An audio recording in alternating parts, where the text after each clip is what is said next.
Magandang araw sa atin lahat. Luzon, Visayas at Mindanao. At saang sulok ng mundo ang nakakapanood ng channel ko, mga subscriber ko. Ito mga brother ay parto ng volcanic rock at turtle sign. Yan. Ito ang marker ng mga hapon na sapa na naka letter L. Yan ang tandaan nyo mga brother kung maglukit kayo ng area. Ito ang volcanic rock. Ayan. Nakasentro siya sa east. Diyan ang east. Yan ang tamang paglukit mga bro. Ayan. Patungo tayo doon sa kinaroroonan ng turtle sign. Yan. Yan ang volcanic rock. Ito ang mga butas niya. Ang ipinakahiwatig ay danger daw, isang poison. Yan ang mga sign na ganyan bro. Dito tayo. Yan. Pumunta kami dito brother dahil hindi kami nakadala ng gamit nung nakapunta kami dito. Yan ang sinasabi kong nakapuwent sa S na arrow. Yan. May arrowing silang patandaan mga bro. Nakaturo siya sa volcanic rock. Yan ang volcanic rock. Yan. Ito ang arrowing. Yan. Ang mga hapon mga bro ay napaka-logic nila. Yan na mag-ingat tayo. Yan. Papunta kami sa turtle sign. Yan. Dahil hukayin namin ang palibot ng batong yun, yung turtle sign.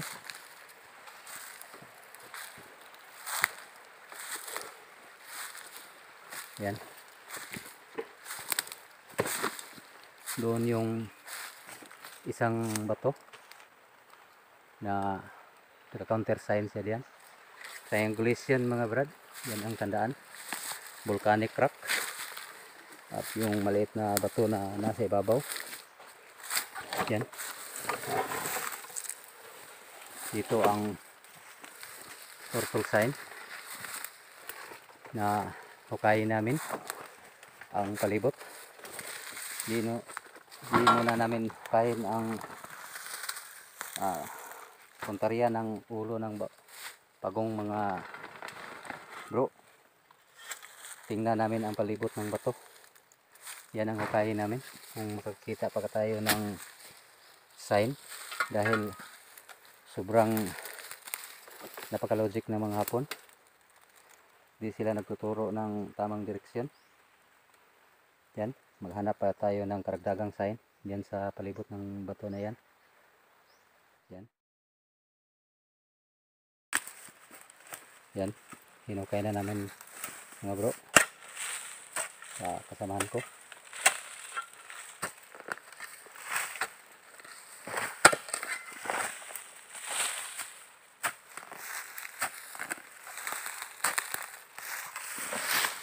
Tingnan natin kung gaano kalaki ang turtle sign. Ito mga brother ay walang tao-tao. Ito na lugar. Diyan banda ang isang bato na maliit.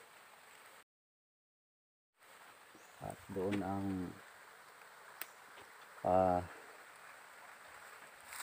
volcanic rock. Yan.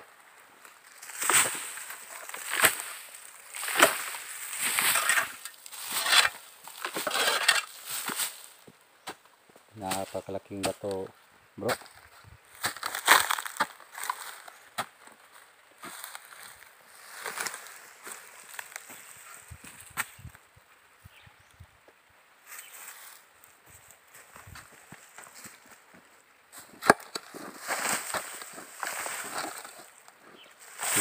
kung gaano siya kalaki.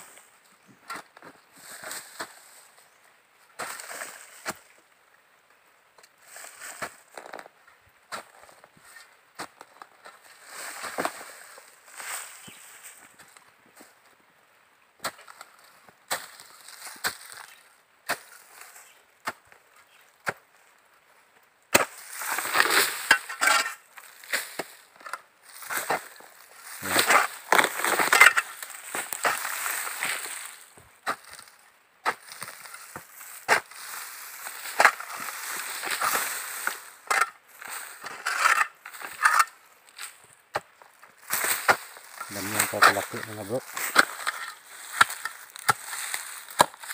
Yan. Parang pagong na natutulog lang.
Ganyan kalaki mga brother.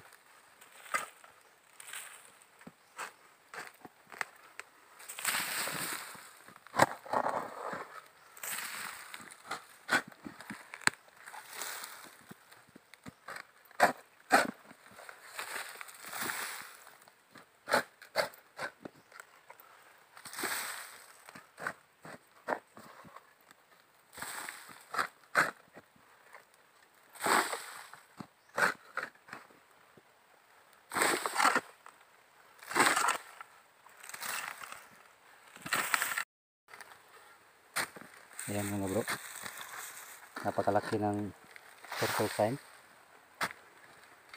Ayan.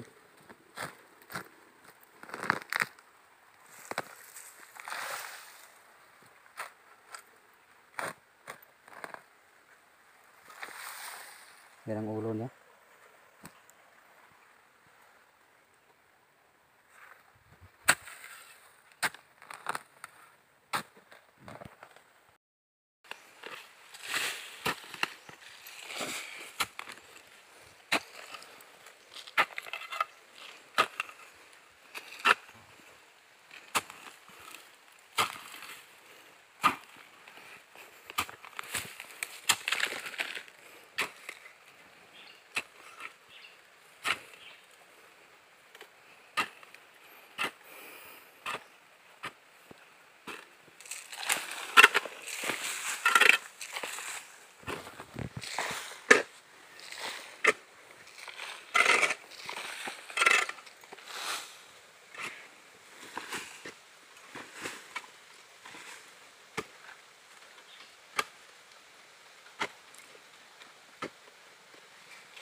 Ayan mga brother, medyo nakita na natin. Yan ang kabuuan ng bato. Yan, para siyang heart shape na bato. Yan, heart shape mga bro, yun ang tulis niya. Yan, yan ang ulo, combination of heart sign and turtle sign.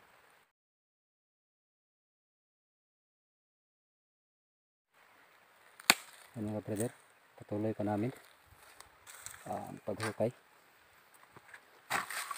Yan, yan ang tulis ng heart. Combination siya bro. Yan ang ulo ng pagong. Yan, yan ang ulo ng pagong. Yan ang tulis ng heart. Yan.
Isa siyang heart shape mga bro.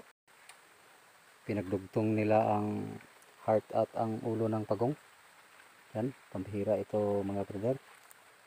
Ang ibig sabihin ng sign marker na yan ay napakalaking deposito ang nakabaon dito. Yan, isang heart. Ito ang tinutukoy ng volcanic rock na may isang heart na bato. Ang meaning ng volcanic rock, yan, isang heart. Dito ang kanyang pakurbang bahagi ng heart na sign. Yan, kung tingnan nyo mga bro, dito banda. Yan, pinagdugtong nila ang ulo ng pagong at heart na sign. Kalimitan mga bro, ang mga Japanese, pag gumagawa sila ng sign, hindi nila hinahalata. Tingnan nyo sa mga angle nya para makita nyo kung anong hitsura ng bato. Okay, positive mga brother na itong sign na ito ay may tinuturong napakalaking deposito. Kaya pala ay may poison sign dahil napakalaking deposito ang meaning ng sign na ito. Combination of volcanic rock, turtle head and heart sign. Yan ang counter sign sa sign dito. Puntahan natin mga bro para maintindihan nyo. Yan,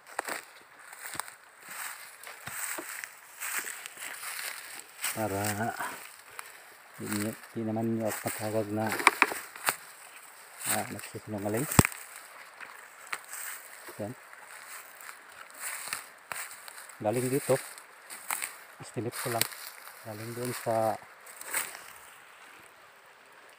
heart sign at turtle head. Mga pilit ko lang, mga 10 meters. Yan kalayo mga bro. Dito ang volcanic rock, nasa east direction siya.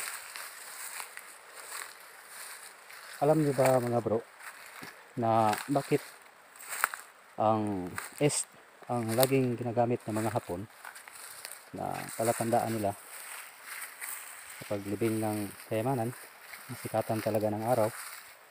Dahil ito ang sinasabi ng isang Japanese na nagbigay info sa amin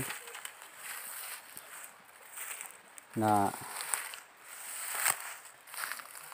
nag-iisa lang ang bansa natin na nasa east, kaya tinatawag itong perlas ng silanganan mga bro.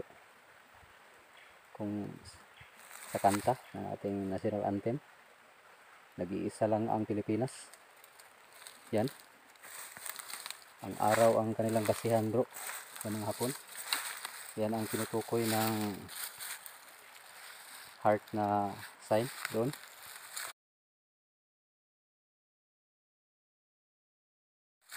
Yun ang counter sign ng heart dito.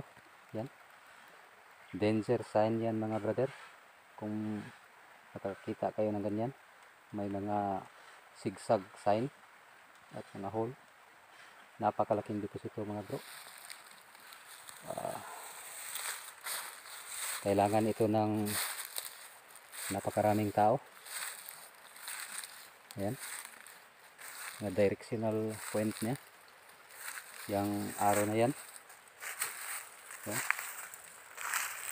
masasabi nating hindi nature mga brother. Yan, yan ang tamang pag basa ng mga sign, pag-decode. Kung magtaka kayo mga brother kung bakit ganito ako mag-decode, mataas na ang experience ko sa treasure hunting, at sana yung mga videos nyo ko ay may mga kopya kayo doon, dahil ang lahat ng sinasabi ko sa mga videos ko mga bro ay totoo. Kaya hindi ko pinapakita ang mukha ko sa public dahil para sa safety ko. Yan ang kaalaman ko sa napakahabang pagtitreasure, ay yan ang naging susi ng knowledge ko. At yung mentor namin, nakatulong din siya. Yan, yan ang turtle head na kung tingnan natin ay isang hugis puso. Yan mga brother, napakagandang sign.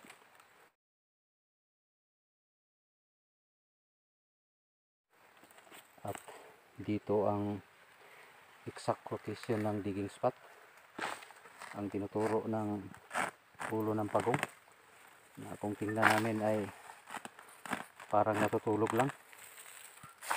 Hindi kalayuan dito mga bro, nandyan ang deposito. Yan,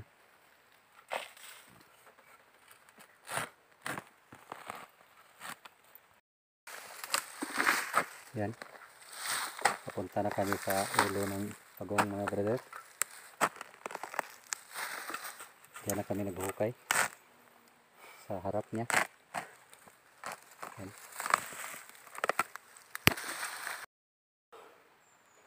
Ayan, galing sa ulo ng pagong mga bro. Naghukay na kami.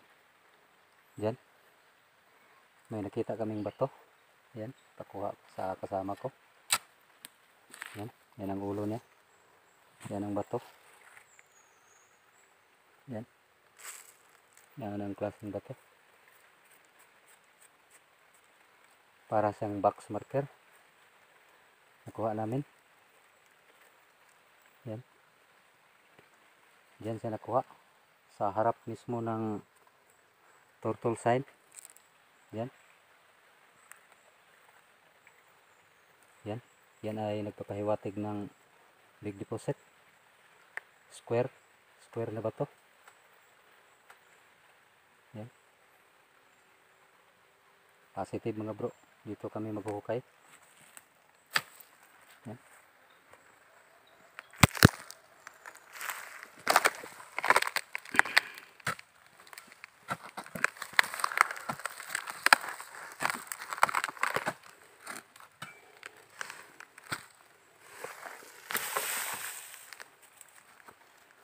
Square sign na ba to?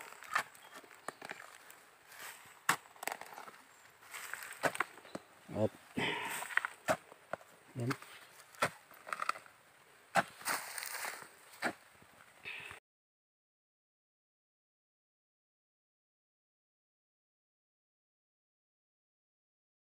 Yan. Dito yung isang box marker mga bro. Yan. Itong sign ito. Diyan.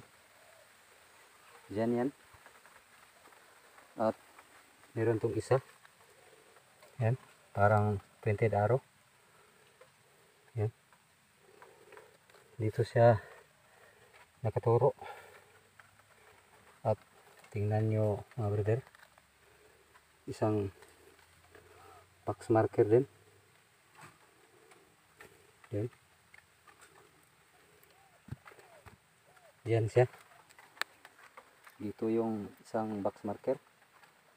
Yan. Target. Big sight tayo mga bro. Ayan mga brother. Yan. Isang heart na ba to? Yan. Yan ang tulis niya. At yan. Kung makikita natin.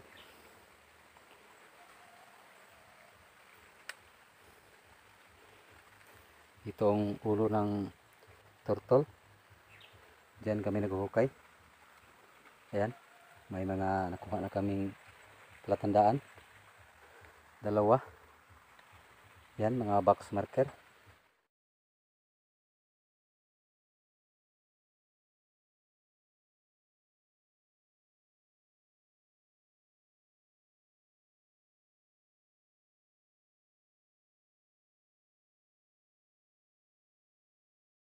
Yan mga bro. Pagdating namin sa forfeit. Ayan na. Iba na ang lupa dito. Ayan. Marami ng bato na nakasalansan dito banda. Ito. Dito ang box marker. Yan. Diyan banda ang box marker na bato. Diyan banda. Dito. Kakaiba na ang lupa dito. Ayan. Parang bato na. Ayan. Parang mga bato na dinurog at nilagay dito. Ayan. Hindi naman dito banda. Dito. Ayan. Hindi dito banda. Dito. Ayan. Sa palibot niya. Hindi naman dito. Pero ito lang pinagtaka namin. Dito banda. Sa sign na box marker. Ayan. Nakasalansan naman dito. Ito wala naman dito. Ayan. Wala dyan. Dito lang banda.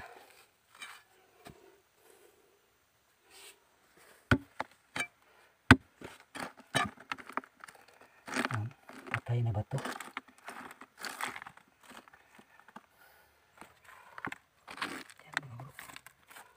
Yan ang dito banda.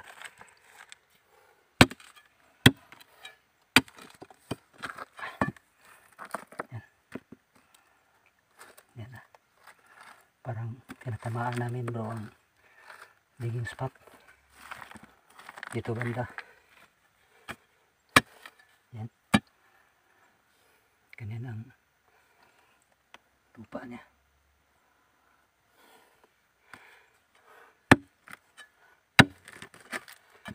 Tinatamaan namin. Ito na ang digging spot.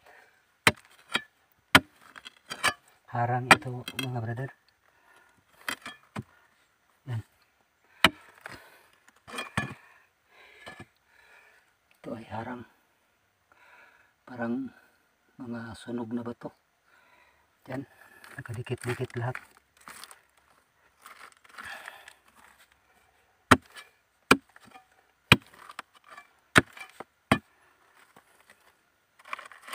Forfeit pa ito mga bro.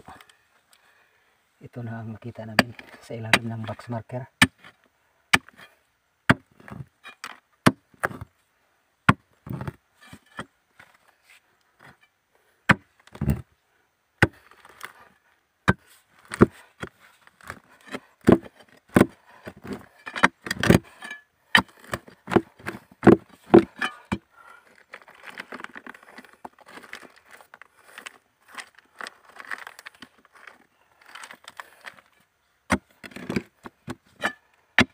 Isa akong palatandaan mga brother. Ayan. Ayan, klaseng bato yan. Parang mangina stone. Ayan mga brother.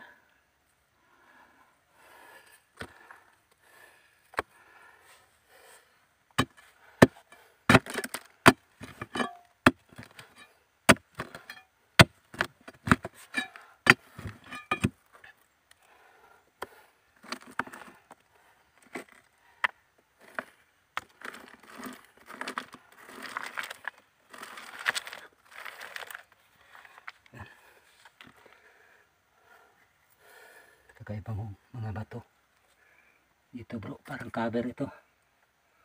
Yan.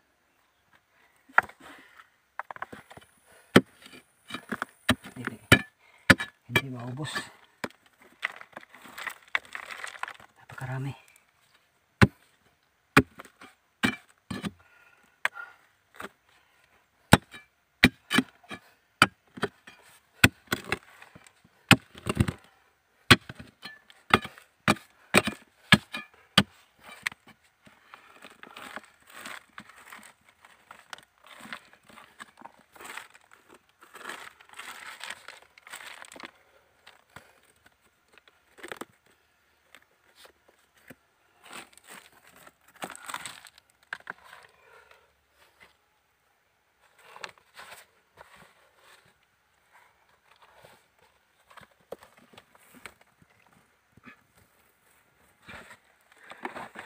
Dito ang box marker mga bro, isang palatandaan.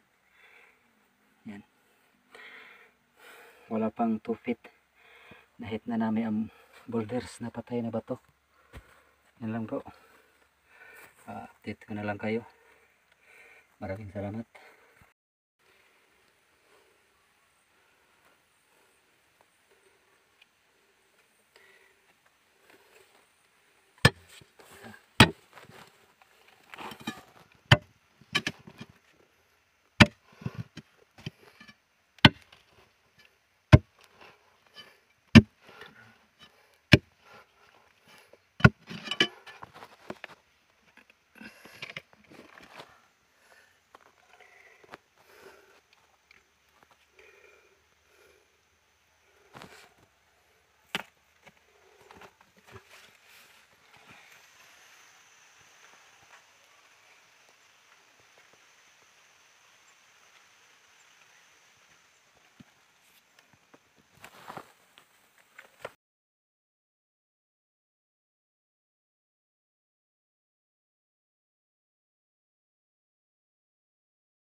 Yan, yan na bro. Ito na ang pagkatapos ng mga durog na bato. Ito nang kuha namin. Mga ganyan. Yan mga bro. Yan na. Ang kuha namin. Mga ganito. Ito ay tinatawag na carbon. Ito ang tinatapal sa mga deposit. Ayan, napakaitim. Ayan, kita natin mga bro. Ayan, kung maklaro nyo. Ayan ang tinatawag na carbon. Pag gumagamit kayo ng detektor, hindi yan sagap ng mga detektor. Ganyan, mga malapad na mga ganito. Ayan, ito ang tinatawag na carbon.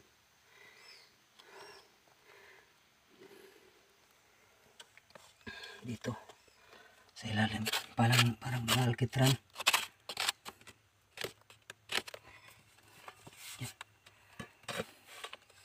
Yan. Yan mga bro. Pagkatapos ng mga durog na bato, yan siya. Yan lang po, update ko lang kayo mga brother dito.